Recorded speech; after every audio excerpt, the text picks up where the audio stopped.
नूर, प्रिया, ऐश्वर्या, जीशान, प्रियंका, अपराजिता, संध्या, गजेंद्र, श्वेता, वरुण, राजर्षि, भार्गव, निशांत, पार्थ, उज्जवल, सचिन, निधि, शिल्पी, अविनाश, वसीम, अकरम, अमन सिंह, अन्वय, सरकार, शिल्पी, नितिन, प्रिंस, पीयूष, नवनी, अंकित, अमृतांशु, गोविंद, प्रीति, मोहित, विकी, जागृति, Munmun, Mayank Kumar,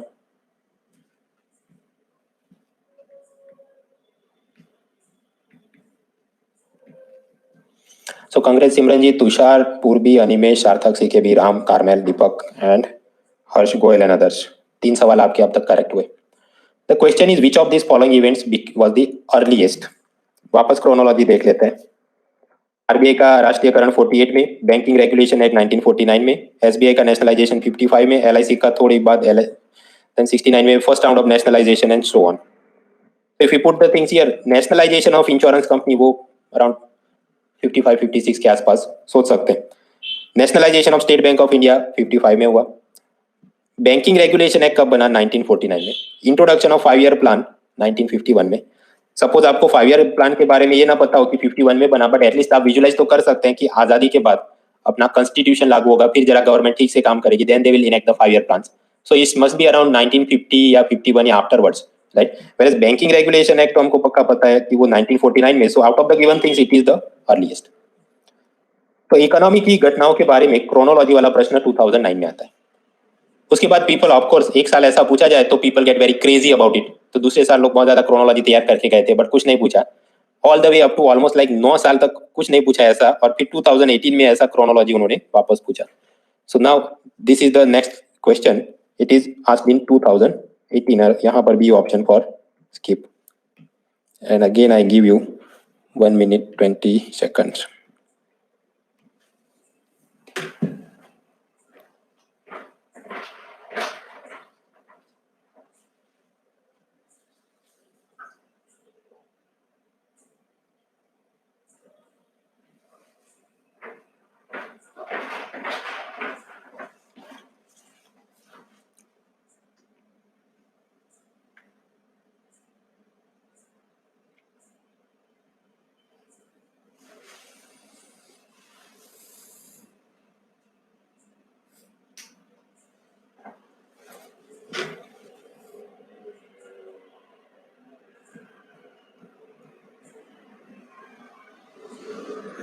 So Mahesh, Raja Mohan Reddy,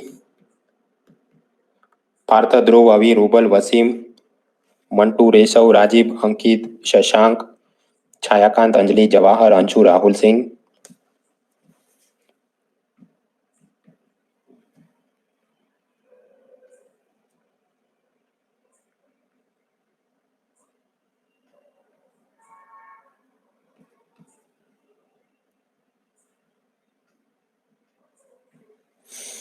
yes, Simran, Tushar, CKB, Rahul, Harsh, Anjali, Ankur, Jyoti, Animesh, Rishav, सार्थक।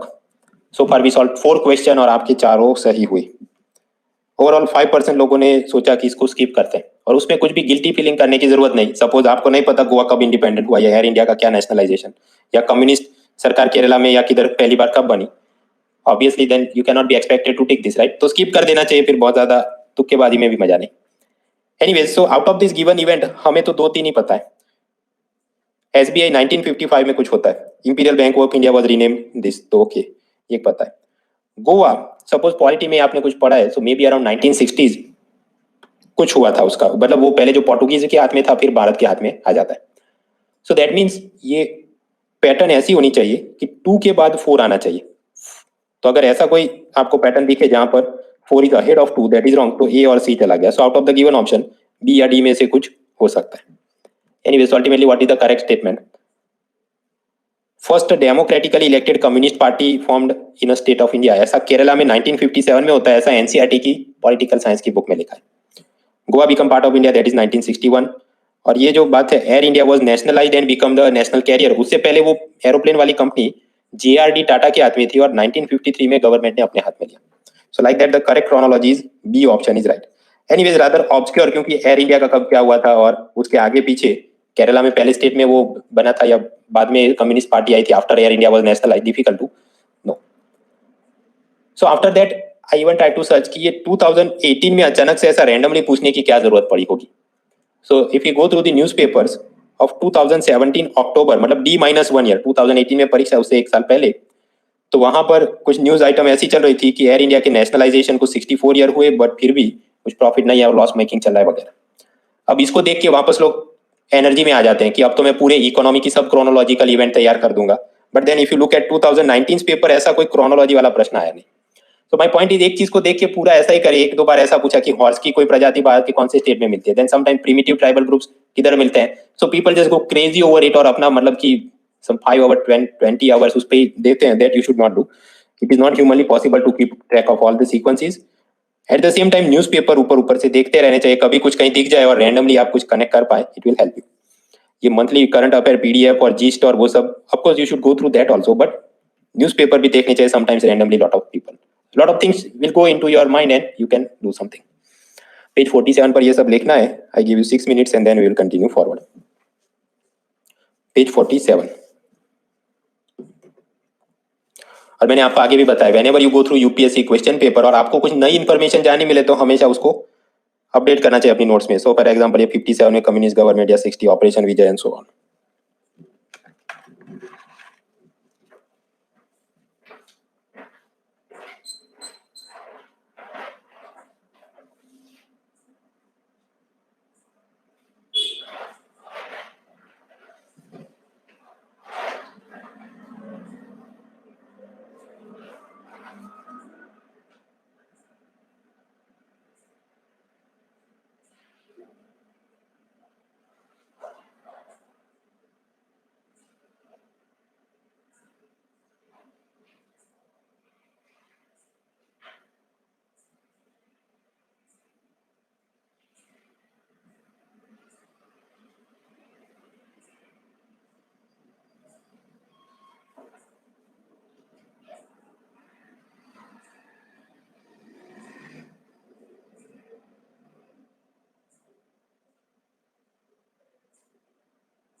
So this is done. Chayakant, Abhishek, Hirmani, Avi and others. Prasad, no I can not reduce the duration of the class. वो कारण मैंने आपको first lecture में ही बता दिए थे.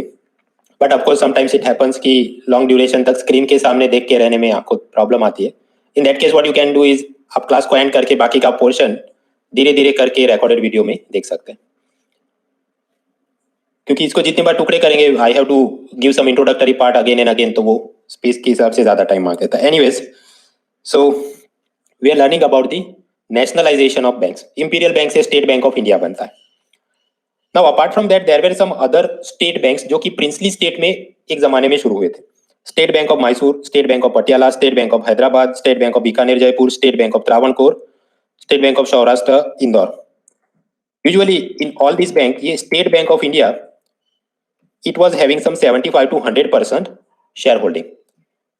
सो सपोज मैसूर का स्टेट बैंक होगा तो उसके अंदर हो सकता है ये मेन जो स्टेट बैंक था, स्टेट बैंक ऑफ इंडिया, उसकी majority share holding. So SBI was the main bank और ये जो नीचे सब थे उनको बोला जाता था एसोसिएटेड बैंक्स. ये सब इधर फिगर्स और कौन मालिक था और क्या उसकी दूसरी हिस्ट्री थी वो जनरल नॉलेज वैसे दिया है, but for the scope of UPSC exam not so important. Bank की परीक्षा की तैयारी है तो आप देख लेंगे. बट अल्टीमेटली थैंकफुली गवर्नमेंट ने डिसाइड किया इन सबको मर्ज कर देते हैं with the parent bank. So now they are not existing individually. एक और बात, 2013 में पी चिदम्बरम ने बजट में अनाउंस किया कि गवर्नमेंट अपने पॉकेट से 1000 करोड़ रुपए निकालकर भारतीय महिला बैंक बनाएगी जिसका हेडक्वार्टर होगा न्यू दिल्ली में. एंड एज नेम सजेस्ट वो महिलाओं के लिए होगी. तो ये बैंक के अंदर बोर्ड ऑफ डायरेक्टर में सब महिलाएं होंगी. स्टाफ के अंदर मेल फीमेल दोनों होंगे. डिपॉजिट तो मेल फीमेल दोनों से लेंगे. ऑफिसर्स उनके ऑब्वियसली खुद के तुरंत मिलेंगे, नहीं तो दूसरी बैंक ऑफ बड़ौदा वगैरह से लेकर आए. लोन्स पर्टिकुलरली प्रिडोमिनेटली वो फीमेल को देंगे. सपोज नहीं मिलेगी कोई फीमेल लोन देने के लिए, then only they will give it to men. और विमेन को 1 करोड़ रुपए तक के लोन विदाउट कोलेटरल, बिना कोई चीज गिरवे रखा है, no jewellery, no some land और vehicle need to be given as collateral, बिना कोलेटरल के दी जाएगी. इनका फोकस था क्रेडिट प्लस अप्रोच, मतलब लोन तो देंगे साथ ही स्किल डेवलपमेंट, फाइनेंशियल लिटरेसी ये सब भी करवाएंगे. But at the same time ऐसा नहीं कि कोई बहुत ही यूनिक कंसेप्ट था. Even before India 90s 80s में पाकिस्तान ने किया था, टांजानिया में भारत के कुछ अर्बन कोऑपरेटिव बैंक ऐसे जो सिर्फ महिलाओं को कैटर करते हैं. So that was not some new object type of initiative. And in terms of business इनको कोई बहुत ज्यादा डिपॉजिटर मिल गया या लोन का बिजनेस चल रहा था, नो. सो अल्टीमेटली मोदी सरकार आने पर क्या किया, इसको भी स्टेट बैंक ऑफ इंडिया के साथ मर्ज कर दिया. So this no longer exist as a separate entity. Please understand the difference in words. जब आप कहते हैं Punjab national bank, bank of Baroda, state bank of India, मतलब they existed even before independence, आजादी से पहले थे. पर कितना कि उस वक्त उनके शेयर होल्डिंग में मेजोरिटी शेयर होल्डर ये देशी रजवाड़े या यूरोपियन मर्चेंट ये टाइप के लोग थे. उसके बाद पर्टिकुलर इंदिरा गांधी सरकार आने पर ये सब प्राइवेट ओनर के शेयर गवर्नमेंट ने अपने हाथ में ले लिए, तो नेशनलाइज यानी राष्ट्रीयकृत बैंक हो गए. सो नेशनलाइज बैंक बोल सकते हैं, the answer is yes. Public sector bank बोल सकते हैं, again answer is yes because government is the majority share holder. But what about this भारतीय महिला बैंक? अगर नेशनलाइज्ड बैंक किसे बोल सकते हैं कि एक जमाने में जिसकी ओनरशिप प्राइवेट पार्टियों के हाथ में हो.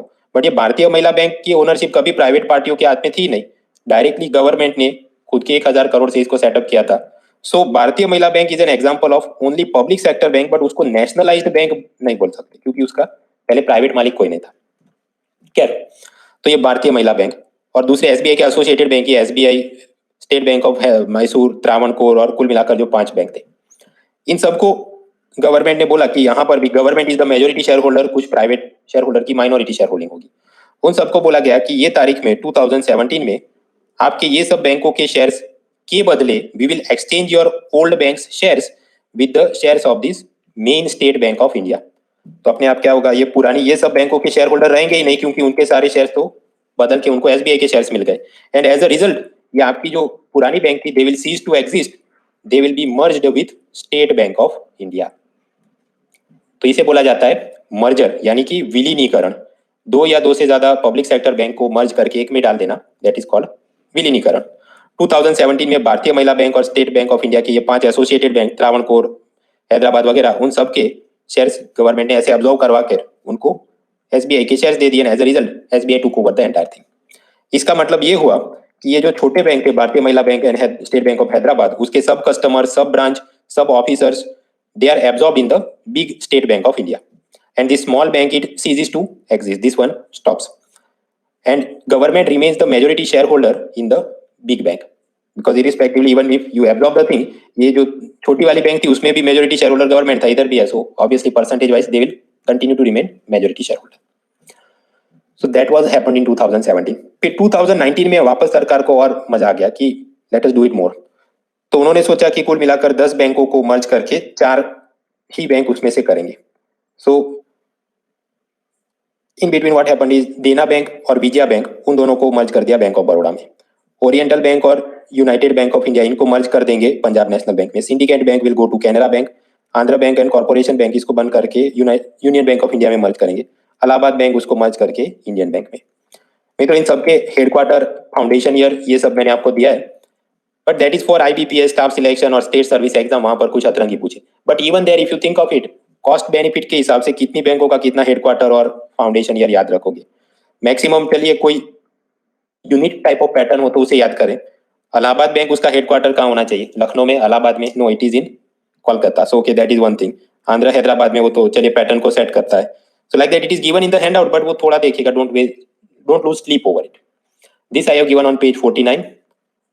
देख लीजिए 1 अप्रैल 2019 को क्या हुआ. Vijaya bank and Dena bank they were merged into bank of Baroda. तो जो मर्ज हो जाती है वो छोटी बैंक को आप बोलेंगे एमालगामेटिंग या एकीकृत या विलीन होने वाली बैंक, और जिसमें मर्ज हो जाती है उस बड़ी बैंक को बोलते हैं एंकर या सहारा देने वाली बैंक, जो उसको ले लेती है.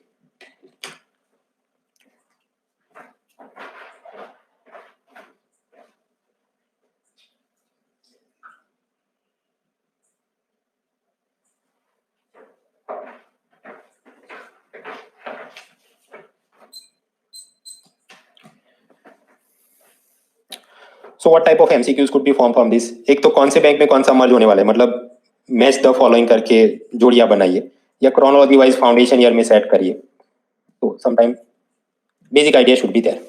Anyways now let us look at the arguments in favour of this exercise. ये विलीनीकरण करने से क्या फायदे होंगे? सबसे बड़ा फायदा है ज्योग्राफिकल एंड टेक्नोलॉजिकल साइनर्जीज. पहले ये State bank of Hyderabad, State bank of Mysore, हो सकता है एक ही बैंगलोर सिटी में दोनों के ब्रांच हो और बाजू बाजू में ही उनके ATM मशीन हो. 2 जगह पर ATM मशीन में पैसा रिफिल करना है, 2 जगह सिक्योरिटी गार्ड रखो, 2 जगह CCTV कैमरा, सर्वर का cost. So lot of that duplication of effort can be stopped if you merge them and then you have only a single thing. So it helps in reducing the cost of business. और cost of business जितना आपका कम होगा, हो सकता है वो bank फिर अपने लोन इंटरेस्ट रेट थोड़े कम कर दे, so that they can get more number of customers और कलेक्टिवली ज्यादा प्रॉफिट उनको मिल सके. Similarly they can improve their deposit rates ताकि ज्यादा कस्टमर्स को वो कवर कर सके. अगर आपकी बैंक ऐसी बड़ी हो जाती है तो उसके लिए फिर बाजार में शेयर बॉन्ड इशू करके एडिशनल कैपिटल मोबिलाइज करना भी इजी हो जाता है. तो ये बासेल 3 नॉर्म्स के लिए जो कैपिटल चाहिए, it is easier to mobilise it. वो भी चीज हम लोग पढ़ेंगे, but in NPA Basel lecture, so most likely on Sunday. मित्रों, ये लेटेस्ट इकोनॉमिक सर्वे उसका वॉल्यूम 1 और उसके अंदर आई थिंक चैप्टर 6 और 7, वहां पर भारत के अंदर बैंकों के राष्ट्रीयकरण के 50 इयर्स की उसने बात करी है. सो चीफ इकोनॉमिक एडवाइजर के सुब्रमण्यन, अब इतने बड़े चीफ इकोनॉमिक एडवाइजर है, देन इट इज एक्सपेक्टेड कि वो कोई बड़ी इकोनॉमी की जर्नल से डेटा उठा के लाए. But observe the way he is doing things. ये क्या लिखा है? Source Wikipedia. बस विकीपीडिया से एक टेबल उन्होंने उठा लिया. Number of banks in global top 100. Global top 100 in the sense कि उनके पास कितना डिपॉजिट में पैसा है, कितनी एसेट्स हैं, ओवरसीज ऑपरेशन कितने चलते हैं वगैरह. सो ऐसे ग्लोबल 100 के अंदर सबसे पहला नंबर है चीन का, जिसकी 18 बैंक्स ग्लोबल स्टेटस रखते हैं. फिर USA, जापान, वो सब हैं. मेरा भारत मान कहां पर होना चाहिए? अपनी औकात के हिसाब से आगे हम हो नहीं सकते. So therefore only 1 bank of India is here, और वो भी 55 वाली रैंक पर है. Even small countries like Singapore, जो यूपी के किसी एक डिस्ट्रिक्ट से भी छोटा होगा, या स्वीडन, उनके पास भी 3-3, 4-4 ग्लोबल लेवल की बैंक है. तो के सुब्रमण्यन को ये सब देख के ही फेल्ट वेरी बैड, और उसने फिर ऑब्जर्व किया कि हमारे पास अगर ग्लोबल साइज की बैंक हो, उससे फायदा क्या हो सकता है? They can channelise the global savings into Indian economy. वो दुबई में, फ्रांस में, हर जगह ब्रांच अपनी खोल के वहां का सेविंग का पैसा भी भारत में लाए, और उससे पूरा जितना वो बड़े बड़े साइज के लोन दे सकते हैं, factory expansion, job expansion, GDP growth. तो भारत सरकार का जो टारगेट है 2025 में भारत का GDP $5 ट्रिलियन होना चाहिए, दैट वी कैन अकम्प्लिश. उसके बारे में 4th पिलर में आराम से पढ़ेंगे. So in this regard also this particular action की हम सरकारी बैंकों का जो विलीनीकरण कर रहे हैं, मर्जर, उससे जो एक बड़ी लार्ज पब्लिक सेक्टर बैंक बनेगी, तो उसका कॉस्ट ऑफ ऑपरेशन कम होगा, तो वो बहुत ज्यादा अच्छा काम करके भारत से बाहर भी ओवरसीज ब्रांच एक्सपांड कर पाएगी. ऑफकोर्स अभी भी Punjab national bank, bank of Baroda, सबके ब्रांच बाहर है भारत से बाहर, बट वो टोटल डिपॉजिट साइड के हिसाब से देखे तो टॉप 100 में कहीं नहीं दिखेंगे। इवन एसबीआई अगर 55 पर है तो सोचो पंजाब नेशनल बैंक किधर होगा। सो देयरफॉर सुब्रमण्यन का सजेशन ये है कि भारत के पास एटलीस्ट 6 to 8 ग्लोबल साइज की बैंक होनी चाहिए, तभी हम $5 ट्रिलियन इकोनॉमी बना सकते हैं। So these are yes the benefits of the merger और विलीनीकरण जो हमने अभी देखा। देयर इज अनदर टैक्ट और स्ट्रेटेजी अडॉप्टेड बाय गवर्नमेंट, जिसको आप बोल सकते हैं प्राइवेटाइजेशन यानी निजीकरण। निजीकरण का मतलब है गवर्नमेंट कोई पब्लिक सेक्टर बैंक के अंदर अपनी शेयर होल्डिंग 50% से कम कर दे। मतलब कि ऐसा हो जाए कि उसके अंदर प्राइवेट सेक्टर वाले मेजोरिटी शेयर होल्डर बन जाए और गवर्नमेंट माइनॉरिटी में आ जाए, तो आप उसे क्या बोलेंगे? Then it becomes public sector से प्राइवेट सेक्टर वाली बैंक हो जाए तो आप बोलेंगे प्राइवेटाइजेशन हो गया। क्या ऐसा किया गया? यस। 1960s में गवर्नमेंट ने एक यूटीआई म्यूचुअल फंड ऐसी गवर्नमेंट कंपनी बनाई थी। म्यूचुअल फंड मतलब पब्लिक का पैसा लेगा, शेयर मार्केट में इन्वेस्ट करेगा। आगे चल के ये यूटीआई वालों ने बैंक बनाने के लिए लाइसेंस लिया और 90s में यूटीआई बैंक भी बनाया, but ultimately there was a scam. और फिर 2007 में रिस्ट्रक्चरिंग करते हुए गवर्नमेंट ने ये यूटीआई जो बैंक था उसको सेल कर दिया प्राइवेट इन्वेस्टर्स को। So now it is called axis bank. So yes, government has also done privatisation. और उसके बाद 2018 में आईडीबीआई नाम की एक बैंक का उन्होंने प्राइवेटाइजेशन करने का अटेम्प्ट किया। IDBI that was also government own bank. एक जमाने में उसमें गवर्नमेंट ऑफ इंडिया की 81% शेयर होल्डिंग, एलआईसी की 11% और बाकी private investors 8%। But IDBI bank government को लगा इसको हम सेल कर देते, इसमें बहुत मजा नहीं है। But they could not find any investors, क्योंकि आईडीबीआई बैंक के अंदर नॉन परफॉर्मिंग एसेट या बैड लोन बहुत ज्यादा है। तो कोई इंडिविजुअल पर्सन में थोड़ी भी बुद्धि है तो वो इसमें इन्वेस्ट करेगा नहीं as a share holder. So ultimately what Government of India did is कि हमारे पास जो 81% शेयर होल्डिंग है, प्राइवेट इन्वेस्टर कोई खरीद नहीं रहा है because they are intelligent, they know there are losses here. तो Life Insurance Corporation of India जो कि एक गवर्नमेंट ओन ऑर्गेनाइजेशन है, तो उसके बोर्ड ऑफ डायरेक्टर में भी सरकार के ही सब मनपसंद लोग होंगे। सो उनको बोला कि आप इसको खरीदवा लो। सो अल्टीमेटली गवर्नमेंट ने अपने कुछ शेयर्स एलआईसी को ट्रांसफर कर दिए। So in 2018 scene became like this, LIC became 51% share holder और बाकी गवर्नमेंट के पास 41 एंड अदर्स 8%। तो इस तरह से आईडीबीआई का प्राइवेटाइजेशन करने की कोशिश की गई। Now if you think of it, government is the boss of LIC and now LIC is the boss of IDBI in terms of ownership. तो इसको क्या हम लोग गवर्नमेंट ओन या पब्लिक सेक्टर बैंक बोलेंगे या प्राइवेट सेक्टर बैंक बोलेंगे? मित्रों, आरबीआई ने अपने नोटिफिकेशन में कह दिया है कि IDBI will be considered as private sector bank, निजी क्षेत्र का बैंक माना जाएगा। So if in MCQ it is asked तो प्राइवेट सेक्टर बैंक ही मानना है, भले एलआईसी उसका जो पेरेंट है वो खुद एक गवर्नमेंट ओन्ड ऑर्गेनाइजेशन। तो what is the benefit of this type of privatisation? LIC के हाथ में, जो कि एक इंश्योरेंस कंपनी है, उसके हाथ में अब बैंक आ गया। तो हर एक आईडीबीआई ब्रांच में एलआईसी वाले अपने आदमी को बिठा सकते हैं, एक काउंटर खोल सकते हैं, आईडीबीआई के सब कस्टमर का वो फोन नंबर, ईमेल एड्रेस ले सकते हैं और वहां पर अपनी इंश्योरेंस पॉलिसीज सेल कर सकते हैं using IDBI as a channel. तो आईडीबीआई बैंक वही एक मार्केटिंग एजेंट बेच बन के कस्टमर्स को इंश्योरेंस पॉलिसी सेल करना शुरू करे। उसको बोला जाता है, फ्रेंच वर्ड है बांका इंश्योरेंस। तो बांका इंश्योरेंस का काम हो जाएगा, that will help the LIC. And second, पहले गवर्नमेंट ऑफ इंडिया के हाथ में आईडीबीआई था, तो बासेल कैपिटल नॉर्म जो हम रविवार को देखेंगे उसको कंप्लाई करने के लिए गवर्नमेंट ने टैक्स पेयर का पैसा उसमें डालना पड़ता था। So now LIC will have to be responsible for that activity. तो गवर्नमेंट की उतना स्ट्रेस कम हो गया। So these are some positive benefits. सामने कुछ नेगेटिव चीजें भी है। मित्रों, IDBI is a loss making bank, उसमें एलआईसी वाला अपना पैसा डाल रहा है, तो अल्टीमेटली जो पॉलिसी होल्डर जिसने लाइफ इंश्योरेंस पॉलिसी एलआईसी से खरीदी, उसी का पैसा, ये लाख रुपए का पैसा इधर जाके 12,000 रुपीज हो जाएगा because so much loss will be there. So this is not good for the customers of LIC. They will be deprived of the optimal returns. Suppose LIC Infosys में पैसा इन्वेस्ट करती और वो जितना प्रॉफिट हो गया था compare to there here will not be there. Of course LIC as a insurance company, तो उसकी पॉलिसी कैसी होती है? सपोज आपसे 5,000 रुपीज उसने लिए and suppose if you die तो आपकी फैमिली को सपोज वो 20 लाख रुपीज दे रहा है। So they will continue to honour such obligation, but ऐसे ही लॉस मेकिंग बिजनेस में डालते रहे तो फिर अल्टीमेटली होएगा कि 5,000 की जो फीस प्रीमियम वो लेते हैं बढ़ा के बोलेंगे नहीं, now we require 20,000 rupees. So in the long term it is not in the interest of the economy and people. So it will result in financial repression of the household. वित्तीय दमन होगा, आपका ही पैसा इधर उधर waste कर रहे हैं और फिर आपके ऊपर ज्यादा यू हैव टू पे द प्रीमियम। अगर गवर्नमेंट के पास होता तो वो कुछ टैक्स मांगते हैं, so on. Anyway, so that nonsense was going on. Latest budget 2020 में निर्मला सीतारमन ने क्या बोला कि एलआईसीओ के 51% शेयर होल्डिंग, बट गवर्नमेंट के पास अभी भी 41% शेयर होल्डिंग है, वो भी हम लोग we will sell these remaining shares to the private investor. हमको ये टेंशन चाहिए नहीं, we will sell even that part as well. तो मर्जर हमने देखा, प्राइवेटाइजेशन निजीकरण हमने देखा। Collectively when we use this two words merger and privatisation, उसको बोला जाता है consolidation of the public sector bank, एकत्रीकरण करना। Whatever some 25 plus banks we have, उसमें से ऐसा कम करते करते हार्डली 4 to 6 बैंक बच जाए, ऐसा कुछ लोगों का सजेशन है। But on the other hand we also have many anti arguments, ऐसा सब नहीं करना चाहिए। Particularly the employees are worried कि हमारी सीनियोरिटी, प्रमोशन, इंक्रीमेंट सब चले जाएंगे अगर ये हमारे बैंक, आंध्रा बैंक ये वाले में चला गया या देना बैंक, बैंक ऑफ बड़ौदा में चला गया। जब भी ऐसा कोई एक बैंक दूसरे बैंक में मर्ज किया जाता है तो उसके बहुत सारे एम्प्लॉय को वीआरएस मतलब वॉलेंटरी रिटायरमेंट स्कीम जैसा ऑफर करेंगे। फॉर एग्जाम्पल, कोई एम्प्लॉय की 5 साल की सर्विस बाकी, उसको बोला जाए we will give you some X lakh rupees और आप अभी से नौकरी छोड़ के चले जाओ बिकॉज एक्स्ट्रा स्टाफ हमको नहीं चाहिए। बट ये सब खेल करने में भी वो जो नया बैंक है उसका फाइनेंशियल बर्डन तो बढ़ता है ऐसे सब लोगों को नौकरी से हटाने के लिए। सेकेंडली, बैंक में lose the regional identity. Mysore या हैदराबाद का जो स्टेट बैंक था तो उसके मैनेजर्स को लोकल एरिया में कहाँ पर हमें ज्यादा बॉरोवर्स मिल जाएंगे, किसको लोन देना है या नहीं देना है, उनके पास बहुत सारा इंटेलिजेंस रहता था। बट अब ऐसे ऑफिसर्स का फिर मर्जर के बाद मुंबई में ट्रांसफर हो जाए या वीआरएस करके उनको नौकरी से छोड़ देना पड़े, so then all that human intelligence will be lost.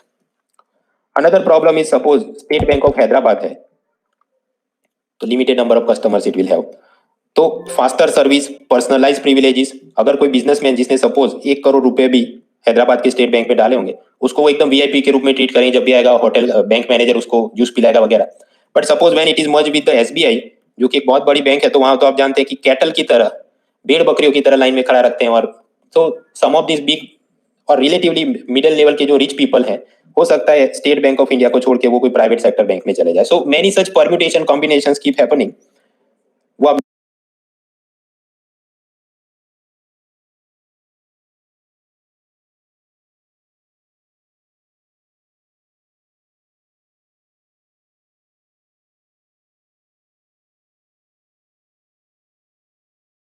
Newspaper column पढ़ते रहिए, जब भी आपको कुछ नया मुद्दा मिले you keep writing it in the handout. For example, ये मान लेना कि यूपीआई से हमने जब एक्सिस बैंक कर दिया तो वो बहुत अच्छी बात है, या ये आईडीबीआई बैंक को प्राइवेटाइज कर दिया तो वो अच्छी बात है। Well, not necessarily the case, क्योंकि कुछ स्टिंग ऑपरेशन में पाया गया कि एक्सिस बैंक, आईसीआईसीआई बैंक ये प्राइवेट सेक्टर के बैंक हो गए, तो वहां पर भी नो योर कस्टमर नॉर्म्स उसको वायलेट करके किसी भी आदमी का बैंक अकाउंट खोल देते हैं, ब्लैक का मनी वाइट करने का पूरा स्कैम चलता है, money laundering and other problems are there. So more private bank does not mean it is great thing for the economy. So this word PSB consolidation, कुछ बैंकों को मर्ज करो, किसी को प्राइवेटाइज कर दो, इसको कौन देखता है? 2017 में उस वक्त के फाइनेंस मिनिस्टर अरुण जेटली और साथ ही साथ पीयूष गोयल और निर्मला सीतारमन, इन 3 लोगों की एक समिति बनती जिसका नाम था ऑल्टरनेटिव मैकेनिज्म पैनल। वहां सब प्रपोजल आएंगे, ये बैंक का ऐसा करना है, वैसा करना है, ultimately they will take the action depending on the case, they will do the merger और कंसोलिडेशन। उसके बाद वो फाइल जाएगी department of financial services under the finance ministry, और फिर वो बिकॉज उनके पास सारा शेयर ओनरशिप और उसके फाइल वर्क होती है, they will take the action. आगे हमने पढ़ा कि बैंकिंग रेगुलेशन एक्ट 1949 के अंतर्गत आरबीआई भी कमजोर बैंकों का मर्जर कर सकती है, लेकिन यहां पर गवर्नमेंट खुद ऐसे डिसीजन कैसे ले सकती है? Because this banks majority share holding government के पास है, तो जो मेजोरिटी शेयर होल्डर है वो ऐसा डिसीजन ले सकता है कि ये दूसरी बैंक के साथ मुझे मर्ज करना है या अपने शेयर्स मुझे सेल कर लेने हैं। So this is being done for increasing the efficiency of the public sector banks. तो वहां पर मतलब आरबीआई ही सिर्फ कर सकती है ऐसा जरूरी नहीं है। So now the question is, how many scheduled commercial banks do we have in India? और उसमें भी पब्लिक सेक्टर वाले कितनी और प्राइवेट सेक्टर वाले कितनी?